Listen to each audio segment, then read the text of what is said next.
We all start at the bottom, and we all have a picture of what the top looks like. But what if that picture's wrong?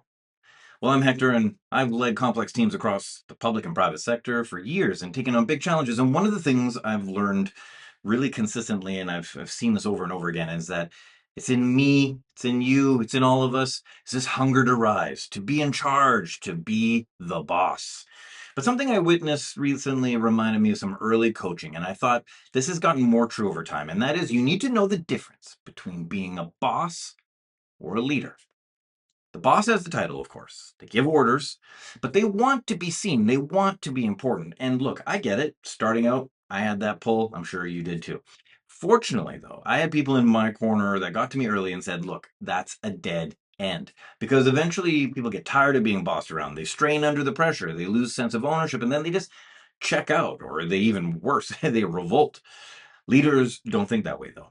Leaders are mission focused. And if that means recruiting the right people, they'll do it. If it means changing how the whole organization operates, even dramatically, they'll do it. If it means hiring someone, training them, trusting them with real responsibility, they'll let them have it. And when someone makes a difference, they let them have their flowers, as they say. They don't need the spotlight.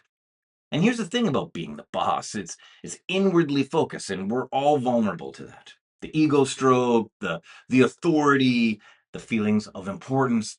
But real leaders, the ones who last and the ones who actually build something, they look past that.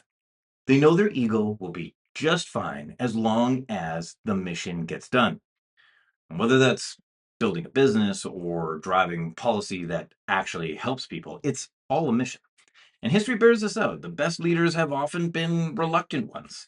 Cincinnatus was appointed Roman dictator in the midst of a crisis, a role that Julius Caesar would kill tens of thousands to get.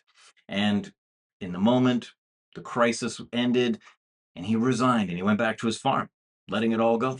George Washington did something similar. He was considered one of the greatest military leaders alive after defeating the British in 1776. No one believed he would just walk away from the power that the American people would have just willingly given him. But he followed Cincinnatus' example, went home.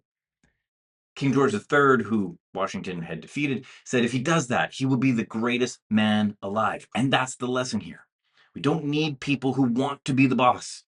Honestly, that red flag is really bright in those people. And it's one we need to recognize in ourselves as much as others, because the moment the role becomes about your personal ambition, it's a performance. And when you're supposed to serve others and it becomes about you, only bad things follow. So we need to shun being the boss, commit to the mission, and earn real trust.